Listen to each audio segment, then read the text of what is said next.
Good morning students.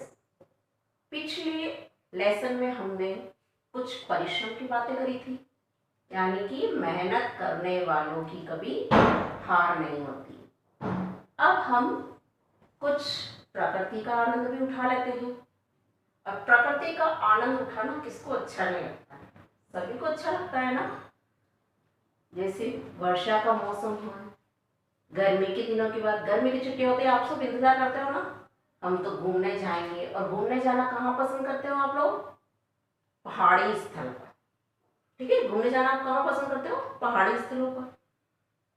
तो प्रकृति हमारे भारत देश में प्रकृति का बहुत भरमार है। भारत में कश्मीर से कन्याकुमारी तक अनेक सुंदर सुंदर प्राकृतिक स्थल हैं। हमारे भारत देश में कश्मीर से लगाकर कन्याकुमारी तक अनेक प्राकृतिक स्थल हैं। जैसे आप देख भी सकते हो तो नागालैंड, मिजोरम, है ना, कुल्लू, मनाली, हिमाचल, इधर आप ले तो माउंट आबू। तो क्या है, ये अनेक पर्वतीय स्थल, यानी इन पर्वतीय स्थलों की प्रकृति की गोद में बैठना हमें बहुत अच्छा लगता है, बहुत अच्छा लगता है और आनंद का अनुभव होता है। इन प्राकृतिक सौंदर्य से रूबरू होने प्रतिवर्ष भारी संख्या में सैलानी जाते हैं और उसका भरपूर आनंद उठाते हैं। तो आज हम आपको ऐसे ही प्रकृति का आनंद उठाने के लिए हम आपको एक ऐसे जगह की ओर ले चलते हैं जिसका नाम है पहाड़ों की रानी मनाली। मनाली का नाम सभी ने सुना होगा।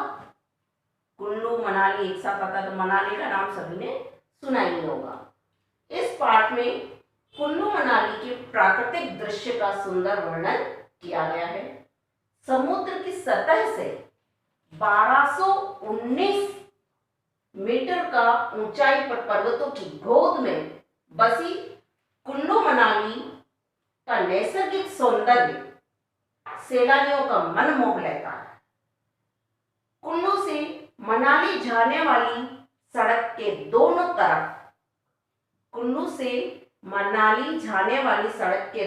तरफ सेबों के बागान, देवदारू वृक्षों की भरमार और रंग बिरंगे सुगंधित फूलों की बगीचे अत्यंत ही मनोरम है। यहाँ सब सेब, अखरोट, बादाम, नाशपाती तथा विभिन्न प्रकार की जड़ी बूटियों का उत्पादन होता है। ठीक है, अब हम मनाली का आनंद उठाने के लिए चलते हैं। उससे पहले हम यहाँ पर पहले इस पाठ में आए शब्दों के अर्थ से अवगत हो जाते हैं। सबसे पहले जैसे मनमोहक, मन को मोहने वाला या मन को अच्छा लगने वाला, मनमोहक, मन को मोहने वाला। अबाध, बिना बाधित यानी निरंतर, लगातार। सैलानी, पर्यटक, जो घूमने आते हैं ना, जाते हैं आते हैं, वो क्या है? पर्यटक यानी सैलानी कहलाते हैं। ओझल, गायब, हमारी आंखों से ओझल होना यानी गायब हो जाना। निनाद, आवाज या फिर शोर, शब्द। संवेदनशील, भावुक। परिवेश, वातावरण, हमें किस परिवेश के अकॉर्डिंग ढलना चाहिए, किस वातावरण में रहना चाहिए, तो परिवेश का मतलब वातावरण। सुरम्य, रम्य मतलब सुंदर और सुरम्य यानी और भी अच्छा, मनोहर। अविराम, लगातार, बिना विराम के, अबाध और अविराम, लगातार, निरंतर। मुखर, शोर करने वाला। उच्छल, तरंगित। निहारना, गौर से देखना, किसी भी चीज को निहारना उसको कहते हैं गौर से देखना। तो स्टूडेंट्स, सबसे पहले हम पर्यटक स्थल कौन सा? पहाड़ों की रानी मनाली का आनंद उठाने के लिए सबसे पहले हम क्या करेंगे? पाठ का सस्वर वाचन यानी शुद्ध वाचन करेंगे और शुद्ध वाचन के साथ साथ ही हम इसको समझने की कोशिश करेंगे। ठीक है, जैसा जैसा मैं पढ़ती जाऊँ आपको भी अपनी किताब का पेज नंबर 57 निकालना है और मेरे साथ साथ आपको अपना पेन घुमाना है। किसको क्या बोलते हैं वैसे देखा जाएगा। ठीक है, तो सबसे पहले तो आज की डेट डालेंगे आप। जब भी हम कोई लेसन पढ़ते हैं उस दिन पढ़ने की डेट डालिएगी। तो आप अपनी बुक पे पेज नंबर 57 ऊपर ऊपर दिनांक डालिए 27/7/2020। ठीक है, अब हम सबसे पहले रीडिंग करेंगे और प्रकृति का आनंद उठाएंगे। ठीक है,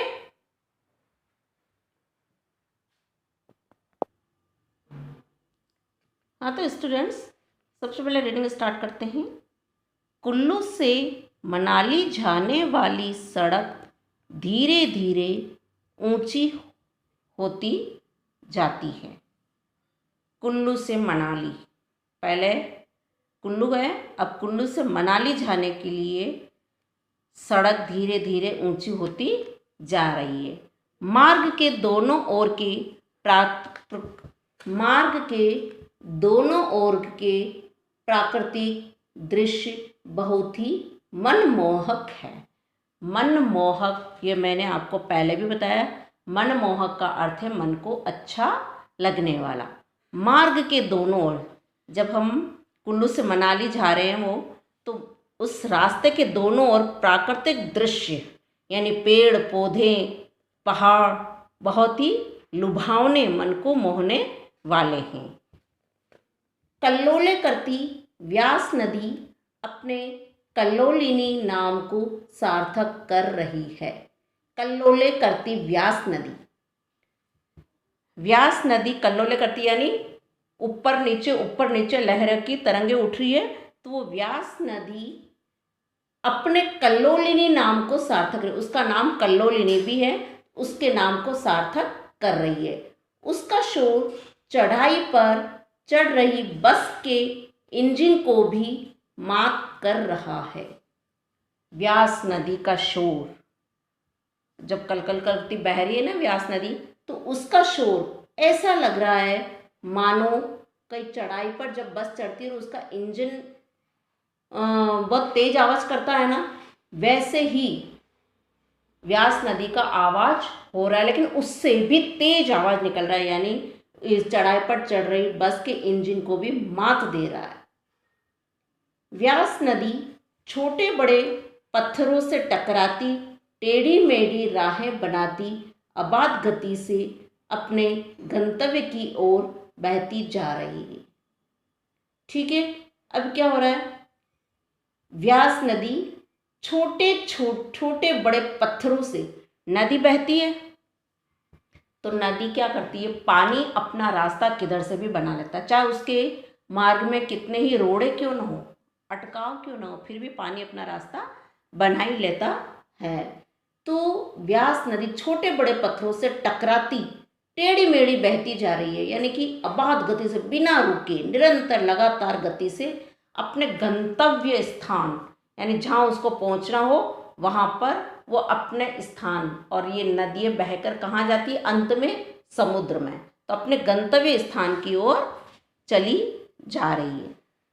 रास्ते में दोनों ओर कहीं कहीं सेबों के बागान हैं। जब कुल्लू से मनाली जाना है, कुल्लू से मनाली जाते वक्त रास्ते के अंदर मार्ग के दोनों ओर सेबों के बागान, एप्पल है ना, यहाँ पे सेब मतलब एप्पल के जो बागान है वो दिखाई दे रहे हैं।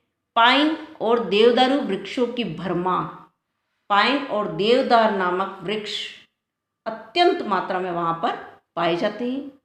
विभिन्न रंग बिरंगे खुशबूदार फूलों के बगीचे सैलानियों का मन मोह लेते हैं। विभिन्न रंग बिरंगे, विभिन्न प्रकार के खुशबूदार फूलों के जो बगीचे हैं वो सैलानियों यानी पर्यटकों जो घूमने आते हैं ना, अपना आनंद उठाने के लिए जो आते हैं, मनोरंजन के लिए जो आते हैं, जो उनको कहते हैं हम पर्यटक, तो वो पर्यटक का मन मोह रहे हैं। कौन? खुशबूदार बागान। प्रकृति का अनुपम सौंदर्य देखकर ऐसा लग रहा है मानो प्रभु ने अपनी सौंदर्य सृष्टि कल्पना को साकार रूप देने के लिए सर्वप्रथम मनाली को ही चुना हो। प्रकृति का अनुपम सौंदर्य, इस प्रकृति की अनोखी छटा को देखकर ऐसा लग रहा है मानो ईश्वर ने अपनी सौंदर्य सृष्टि की कल्पना को, ईश्वर ने जो सुंदर सृष्टि की जो कल्पना की है उसको साकार रूप देने के लिए सबसे पहले ईश्वर ने किस स्थान को चुना है? मनाली को। यानी कि मनाली का प्राकृतिक सौंदर्य इतना सुंदर लग रहा है, इतना सुंदर है कि ऐसा लग रहा है कि ईश्वर ने सबसे पहले इस प्राकृतिक सौंदर्य का साकार रूप देने के लिए मनाली नामक स्थान को ही चुना हो। बर्फ से ढका पर्वत सुबह की सूर्य रश्मियों से सोने के समान चमक रहा है और वहाँ जो पर्वत है वो जो प्रातः काल की वेला में जब सूर्य की जो किरण निकल रही है वो सूर्य की किरणों से सोने के समान चमक रहा है पर्वत। जब उस पर्वत पर, बर्फीले पर्वत पर जब सूर्य की किरणें पड़ती है तो ऐसा लग रहा है मानो वो स्वर्ण पर्वत हो। पर्वत कभी दूर तो कभी पास दिखने लगते हैं। सूर्य की गर्मी के प्रभाव से बर्फ गलकर जल के रूप में नीचे की ओर प्रवाहित हो रही है। अब देखिए, पर्वत कभी दूर तो कभी पास दिखने लगता है क्योंकि वो बस में बैठ के जा रहे हैं, और सूर्य की गर्मी के प्रभाव से जब गर्मी बहुत तेज पड़ती है तब क्या होता है, बर्फ गलने लग जाती है। तो वो बर्फ गलकर जल के रूप में नीचे की ओर प्रवाहित हो रही है। कौन? पहाड़ों पे जो जमी हुई बर्फ वो नीचे की ओर प्रवाहित हो रही। बर्फ ग्लेशियर, जंगल, नदी, फलों, गेहूं के खेतों इत्यादि के सामूहिक रूप का जो चित्र बन रहा है उसके आकर्षण से यहाँ आने वाला बरबस सम्मोहित हो जाता है। सम्मोहित, उसकी तरफ खींचना, ठीक है ना। इस समय व्यास आंखों से ओझल तो हो गई किंतु उसका निनाद अवश्य सुनाई पड़ रहा है।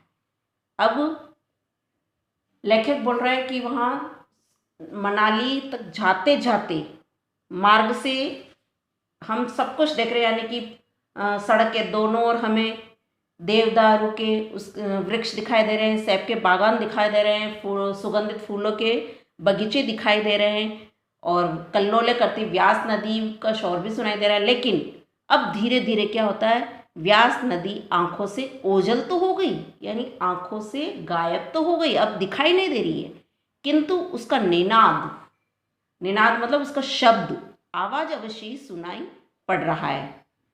हिमालय के साम्राज्य में कान और आंख दोनों ही अंग अत्यधिक संवेदनशील हो उठते हैं।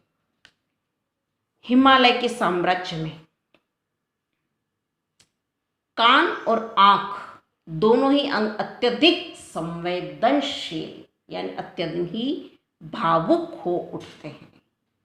व्यास पास हो या दूर, यानी व्यास नदी, यहाँ व्यास कौन है? नदी। व्यास नदी पास हो या दूर, इससे कोई फर्क पड़ने वाला नहीं है। इस पर्वतीय क्षेत्र में उसका संगीत कहीं न कहीं से अपने होने का आभास अवश्य कराता है।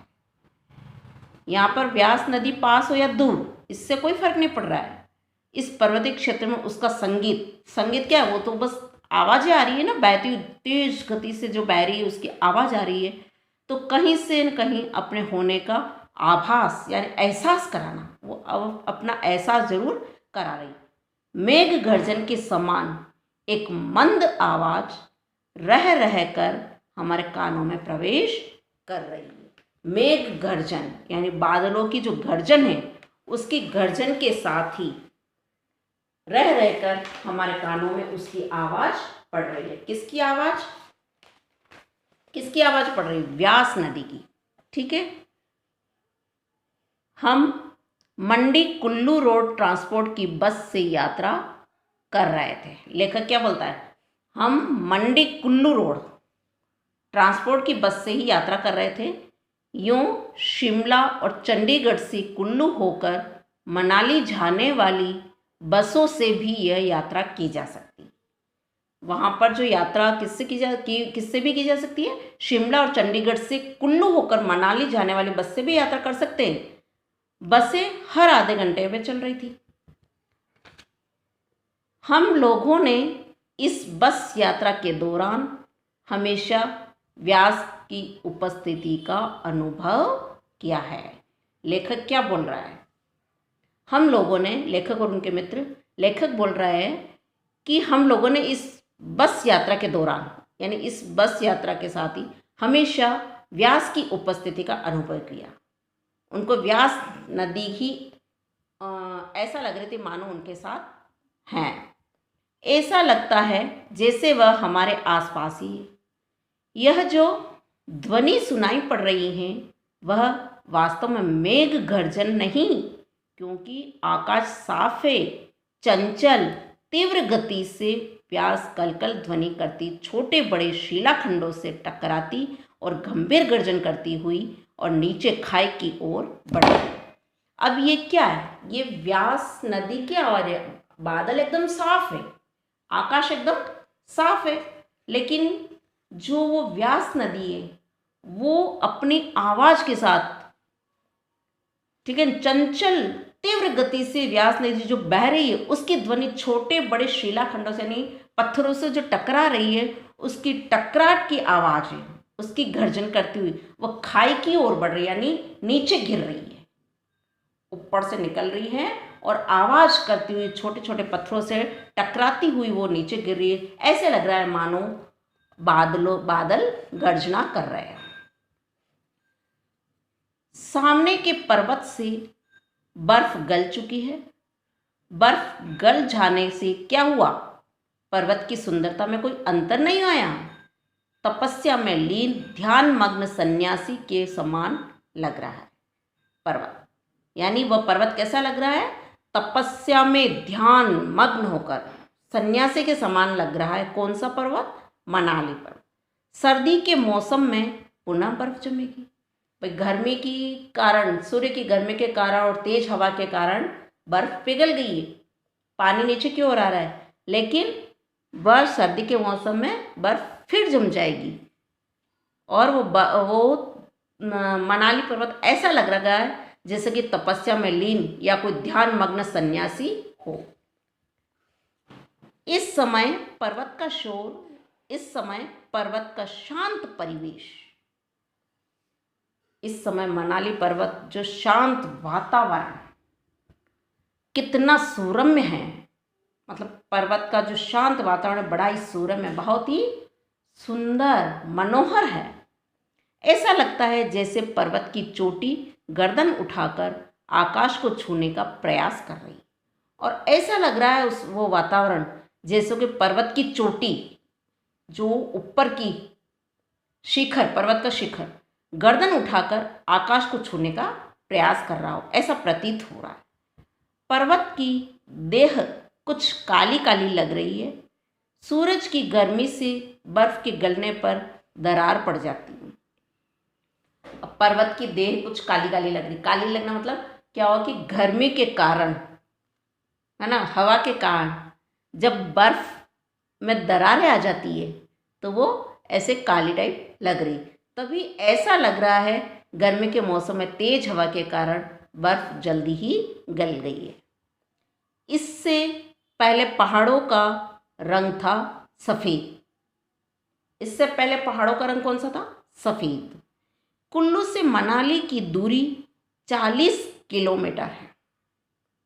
जब कुल्लू से मनाली जाते हैं तो कुल्लू और मनाली के बीच की दूरी मात्र 40 किलोमीटर है, यानी कि 1 घंटे का सफ़र भी नहीं है।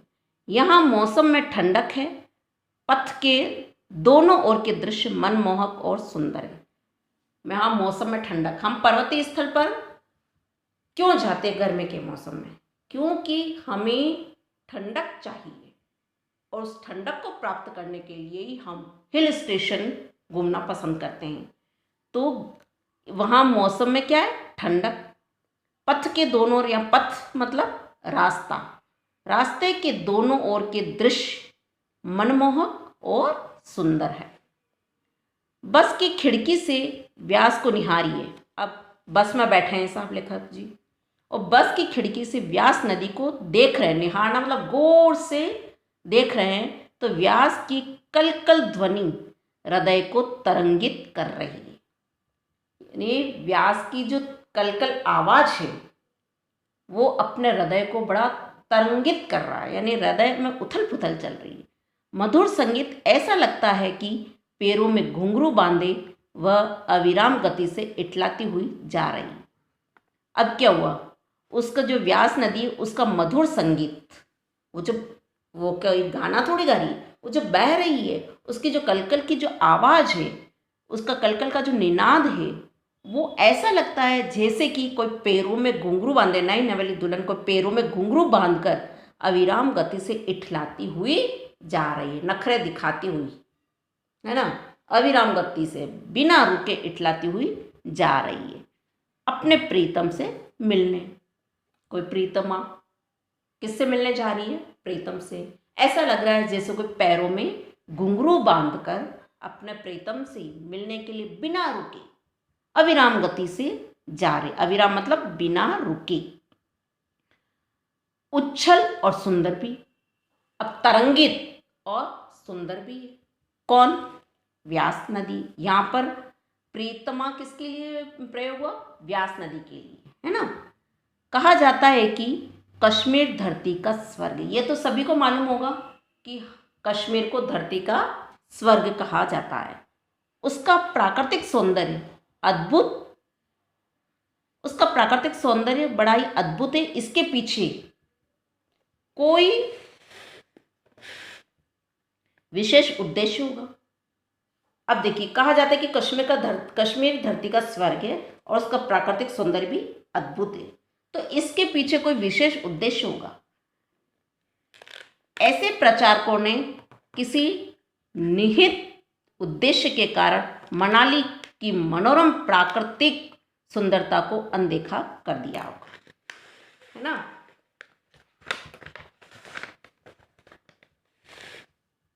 विशेष उद्देश्य होगा, ऐसा प्रचारकों ने किसी निहित उद्देश्य के कारण मनाली की मनोरम प्राकृतिक सुंदरता को अनदेखा कर दिया होगा।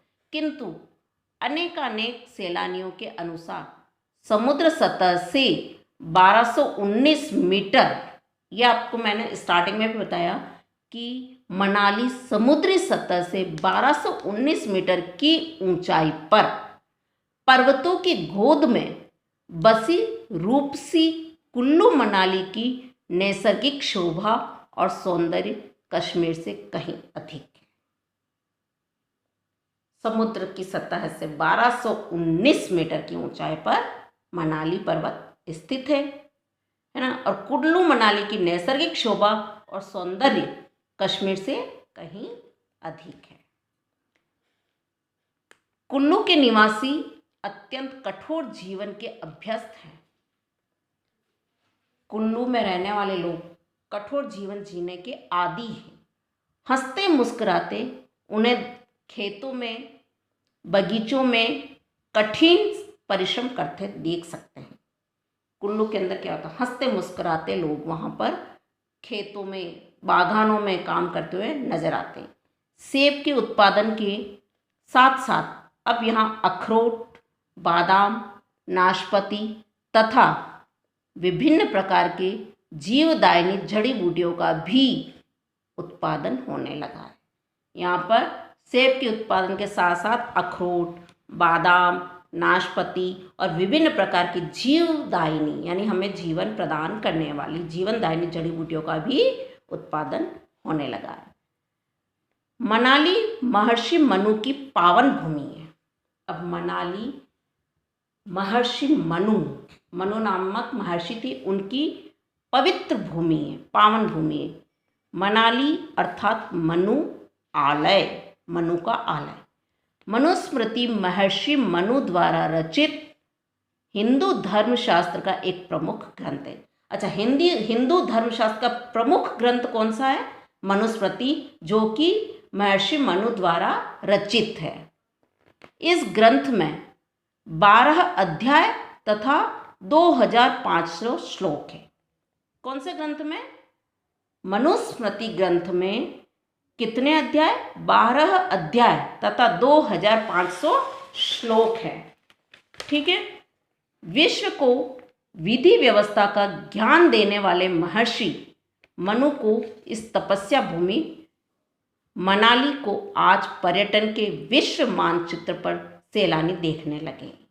इस पवित्र भूमि यानी मनु की इस पावन भूमि को आज विश्व के पर्यटक लोग इसको देखने आने लगे और विदेशी पर्यटकों का समूह हर साल हिमाचल की इस घनी शीतल वादियों में उमड़ पड़ता है। मनाली को ही कुल्लू का मुख्य पर्यटन केंद्र माना जाता है। यहाँ के मनोरम दृश्य मन को मुग्ध कर देते हैं। मनाली के मुख्य मार्ग पर एक और कुछ होटल, भोजनालय, डाकघर व टूरिस्ट ऑफिस है। यानी मनाली के एक मार्ग पर तो होटल, भोजनालय, डाकघर, टूरिस्ट ऑफिस आदि है, तो दूसरी ओर बस स्टैंड, थाना, रेस्ट हाउस आदि स्थित है। दाहिनी ओर बस की सड़क है। विपाशा को पार कर उत्तर की तरफ राहला तथा दक्षिण की तरफ नग्गर है। विपाशा ये भी नदी, हिमाचल की सर्वश्रेष्ठ नदियों में श्रेष्ठतम नदी विपाशा है, जो इसके विपाशा को पार कर उत्तर की तरफ राहला है और दक्षिण की तरफ नग्गर है।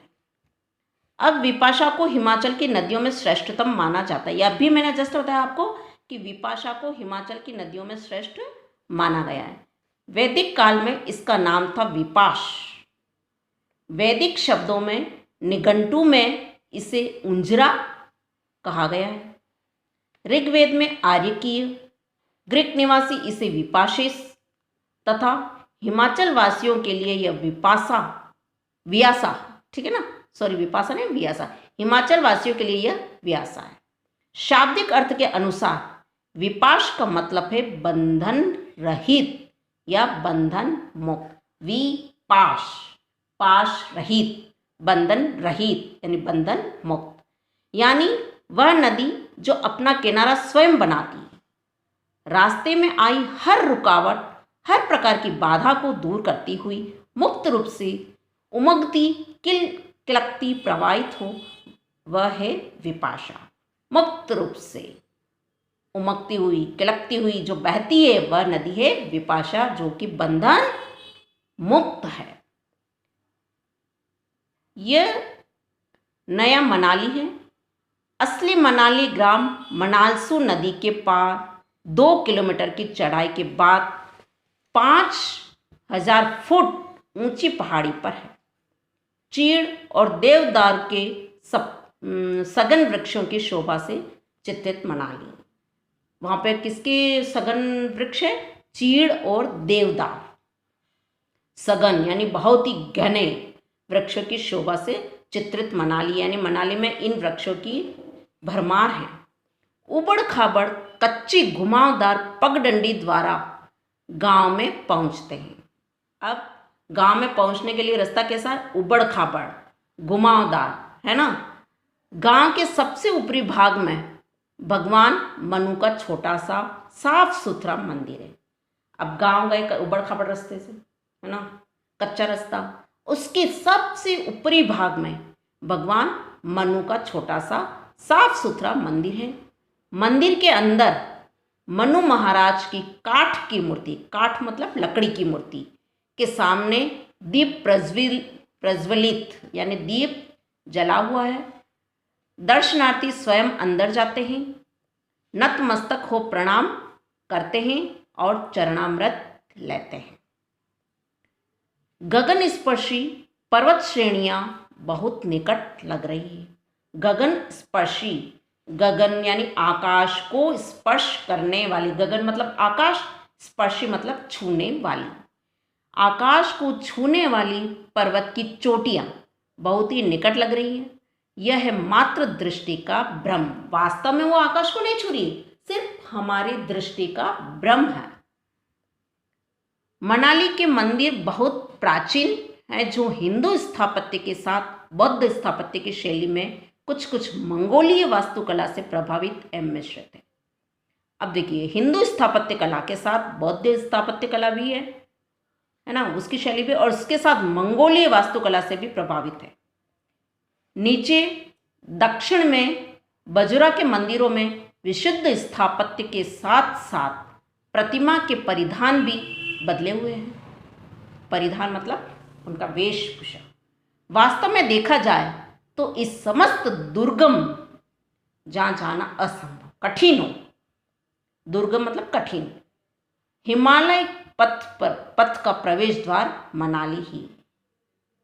तभी तो शायर ने कहा है, मनाली की रंग ओ बू ने मोहित कर लिया मुझको।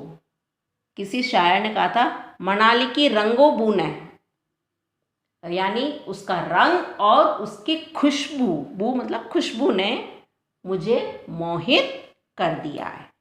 अब हम यदि क्वेश्चन की बात करते हैं तो किस मार्ग के दोनों ओर के प्राकृतिक दृश्य बहुत मनमोहक लग रहा है? तो कुल्लू से मनाली जाने वाले मार्ग के दोनों ओर के प्राकृतिक दृश्य बड़े ही मनमोहक लग रहे हैं। किसका शोर चढ़ रही बस के इंजन को भी मात दे रहा है? तो व्यास नदी का। उसकी तो कलकल करती आवाज बहुत तेज जब पत्थरों से टकरा रही, तो कैसी लग रही है? जैसे कि चढ़ रही बस के इंजन को भी वो मात दे रहा है, उससे भी तेज आवाज आ रही। पर्वत किसके समान प्रतीत हो रहा है? तो तपस्या में लीन ध्यान मग्न सन्यासी की तरह प्रतीत हो रहा है। पर्वत से बर्फ जल्दी ही क्यों गल गई है? तो गर्मी के मौसम में तेज हवा के कारण, यानी गर्मी के कारण ये बर्फ पिघल गई है। ठीक है। अच्छा, धरती का स्वर्ग किस स्थान को कहा जाता है? तो धरती का स्वर्ग कश्मीर को कहा जाता है। कुल्लू में किन किन चीज़ों का उत्पादन किया जाता है? तो कुल्लू में सेब, अखरोट, बादाम, नाशपाती तथा जीवनदायिनी जड़ी बूटियों का उत्पादन होता है। कुल्लू का मुख्य पर्यटक स्थल किसे माना जाता है? तो कुल्लू का मुख्य पर्यटक स्थल मनाली को माना जाता है। गांव के सबसे ऊपरी भाग में किसका मंदिर है और वह कैसा है? तो गांव के सबसे ऊपरी भाग में भगवान मनु का छोटा सा साफ सुथरा मंदिर है, जिसमें किसकी मूर्ति है? काठ की, यानी लकड़ी की मूर्ति। तो स्टूडेंट्स, इसमें जीवन के किस कौशल का विकास होता है हमारा? कि कुल्लू के निवासी बहुत ही कठोर जीवन व्यतीत करते हैं, फिर भी वे हंसते मुस्कुराते खेतों में, बगीचों में कठिन परिश्रम करते दिखाई देते हैं। अपने सुख दुख की परवाह किए बिना वे निरंतर अपना काम करते रहते हैं। इसी प्रकार मनुष्य को हर परिस्थिति में शांत व खुश रहने का प्रयास करना चाहिए। जीवन में आ रही कठिनाइयों का दृढ़ता से डटकर सामना करना चाहिए। जिंदगी चलाने का नाम है, वह तो चलती ही रहेगी, लेकिन यह आप पर निर्भर करता है कि इसे रोककर कितना बिताना चाहते हैं आप, या फिर हंसकर। इसलिए हंसते रहिए और मुस्कुराते रहिए। फिर रहता है अपना अभिवृत्ति एवं जीवन मूल्य। हमारे जीवन के क्या मूल्य हैं? कुल्लू मनाली के मनोरम दृश्य मन को मुग्ध कर देते हैं। स्वच्छ शीतल हवा मन को छू जाती हैं। मानसिक शांति का अनमोल खजाना है ये पर्वतीय क्षेत्र। किंतु पिछले कुछ समय से इन क्षेत्रों का वातावरण भी परिवर्तित होता प्रतीत हो रहा है। इन साफ सुथरे स्थानों पर भी प्रदूषण होता जा रहा है। जगह जगह कूड़े करकट के दर्शन भी होने लगे। इस सब का कारण मनुष्य की गतिविधियां व इसका स्वभाव ही है। वास्तव में इनके रख रखाव की सुरक्षा तथा देखभाल की आवश्यकता है। कहीं भी जाए वहाँ साफ सफाई का पर्याप्त ध्यान रखिए। संभव हो तो व्यक्तिगत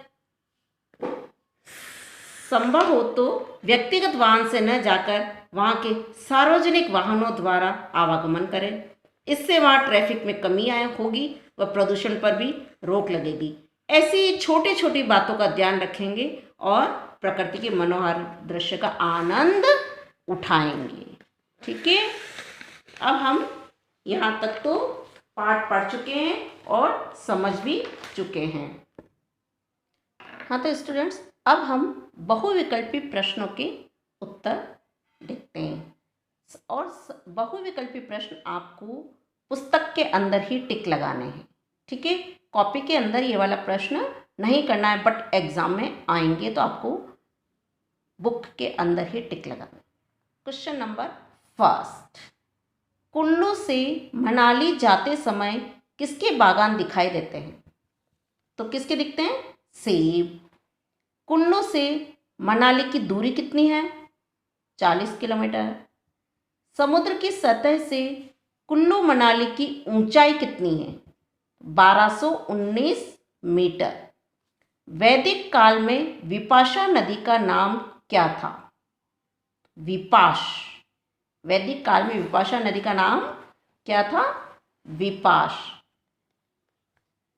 हिमालय पथ का प्रवेश द्वार किसे कहा गया है? तो हिमालय पथ का प्रवेश द्वार मनाली को। सही और गलत, यानी सही के सामने सही और गलत के सामने गलत का चिन्ह लगाना। तो ये वाला प्रश्न भी आपको किताब के अंदर ही करना है, किताब के अंदर ही टिक लगाना है इसको भी आपको। और सभी स्टूडेंट्स पॉजिटिवली बुक्स परचेज कर लें। कुल्लू से मनाली जाने वाले मार्ग में पाइन व देवदार वृक्षों की भरमार है। राइट। कुल्लू के निवासी अत्यंत कठोर जीवन जीने के अभ्यस्त हैं। राइट। वो तो बागान में और इनमें काम करते रहते हैं, खुशी खुशी करते हैं, हंसते रहते हैं, तो कठोर जीवन जीने के आदी है वो। हिमालय के साम्राज्य में कान आँख दोनों अंग शिथिल से हो जाते हैं। गलत, शिथिल नहीं होते हैं, तरंगित होते हैं वो तो। व्यास की कलकल ध्वनि कर्कश आवाज के समान लग रही है। गलत। व्यास नदी को हिमाचल की नदियों में श्रेष्ठतम माना गया है। नहीं। कौन सी नदी को श्रेष्ठतम माना गया है? विपाशा नदी को। हिमालय की नदियों में विपाशा नदी को श्रेष्ठ माना गया है। दक्षिण में बंजुरा के मंदिरों में हिंदू स्थापत्य कला का प्रयोग किया गया। राइट। हिंदू स्थापत्य कला का प्रयोग किया गया, उसके साथ में फिर बौद्ध का भी किया गया है। तो ये वाला राइट और रॉन्ग वाला प्रश्न आपको पुस्तक में ही करना है। ठीक है, अब हम अनेक शब्दों के लिए एक शब्द देखते हैं। ठीक है, मन को मोहने वाला। मन को मोहने वाला को क्या बोलते हैं हम? मनमोहक। जहां पहुंचना हो, गंतव्य, बिना किसी बाधा के निर्बाध गति से, यानी निर्बाध। भवन निर्माण की कला, वास्तुकला। गगन को छूने वाला, गगन स्पर्शी। पत्थर के टुकड़े, शिलाखंड। ये देखिए, अनेक शब्दों के लिए एक शब्द। मन को मोहने वाला, मनमोहक। जहाँ पहुँचना हो, गंतव्य, बिना किसी बाधा के, निर्बाध। भवन निर्माण की कला, वास्तुकला। गगन को छूने वाला, गगन स्पर्शी। पत्थर के टुकड़े, शिलाखंड। ठीक है, अब हम पर्यायवाची शब्द करेंगे। अब होता है पर्यायवाची शब्द। हमको पर्यायवाची शब्द दो दो ही लिखना है। नदी, नदी को हम सरिता, तरंगिणी, तटीनी भी बोलती है। प्रभु, ईश्वर, परमात्मा। पर्वत, पहाड़, गिरी, नग, नग भी बोलते हैं। नैसर्गिक यानी प्राकृतिक, सहज। द्वार, फाटक, दरवाजा। मनोरम, अभिराम, सुंदर। ठीक है, ये आपके पर्यायवाची शब्द हैं। आपको वन वर्ड पहले बता दिया, एक शब्द में उत्तर भी देंगे तो आपको वही प्रश्न करने, किताब वाले आप कोई भी अलग से प्रश्न नहीं करेंगे। जो आपको होमवर्क दिया जाएगा आपको वही करना है। आशा है आप सबको समझ में आ गया होगा। फिर भी आपको प्रॉब्लम हो, आप बेझिझक पूछ सकते हैं। धन्यवाद।